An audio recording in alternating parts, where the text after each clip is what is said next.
Primeira Epístola aos Coríntios. Corinto era uma cidade comercial importante por causa de sua posição geográfica, entre os dois mares, o Egeu e o Jônio.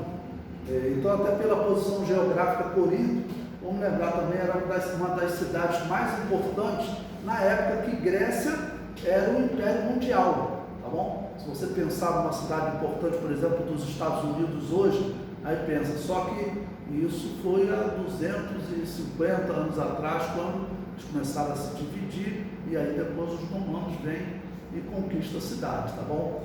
Então era um ponto estratégico. Em 146 a.C., ela foi destruída pelos romanos e reconstruída por Júlio César em 44 a.C., tá bom? Então os romanos, quando iam conquistando as cidades, sempre não queriam se render, ainda mais aquelas cidades que eram dominantes do mundo, né, já há tanto tempo, ok? E tinham liberdade e de repente se tornarem escravos de algum país, para eles era terrível. Então normalmente eles não se rendiam facilmente, tá bom? E acabaram sendo destruídos. Mas aí depois Júlio César, que vai ser o primeiro imperador de Roma, né, que torna Roma um império, ele vai reconstruir a cidade em 44 a.C. Tornou-se uma cidade muito licenciosa, com inúmeros santuários em honra às divindades romanas, helênicas, né, aquelas divindades também gregas e orientais. Um judeu que lá habitava tinha uma sinagoga bastante frequentada, até mesmo pelos gentios simpatizantes do judaísmo. Os gregos, e até os romanos também, eles eram muito tolerantes com os judeus. Então você pensa, os judeus eles vão ser destruídos no ano 70 depois de Cristo por rebelião, né, contra o Império Romano. Mas se eles ficassem quietinhos no cantinho deles, ainda que eles desprezavam todos os deuses romanos, mas os romanos toleravam isso, né? Foi criada até uma lei no Império Romano para tolerar, porque era a nação que, vamos dizer assim, não aceitava muitos deuses, só aceitava um Deus. Então isso os romanos toleravam deles. Os gregos também, e muitos até de uma certa maneira admiravam, tá bom? Os romanos vão destruir os judeus, mas não será por causa do seu monoteísmo, tá bom? Será realmente por eles se recusarem a continuar pagando tributo a Roma e tentar fazer com que Jerusalém fosse uma cidade independente, tá bom? No tempo de Paulo, Corinto era a cidade da província da Acaia e residência do procônsul romano. O apóstolo fundou a cristandade coríntia em sua segunda viagem apostólica, entre os anos 50 e 52, pregando na sinagoga. A gente estuda bastante isso no livro de Atos, né, e também no livro de geografia bíblica. E aí nós vemos a primeira viagem missionária, o apóstolo Paulo evangelizou o que seria hoje a Turquia, tá bom?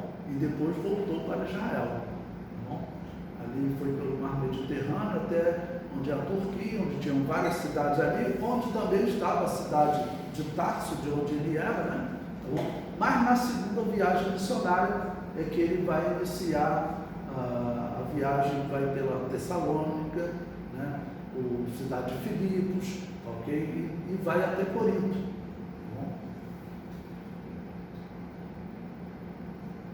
Para Corinto, cidade grega que vivia do comércio, afluía gente de todas as nações a fim de comprar e vender. Era por isso uma cidade de grande importância estratégica para que ali se estabelecesse uma igreja.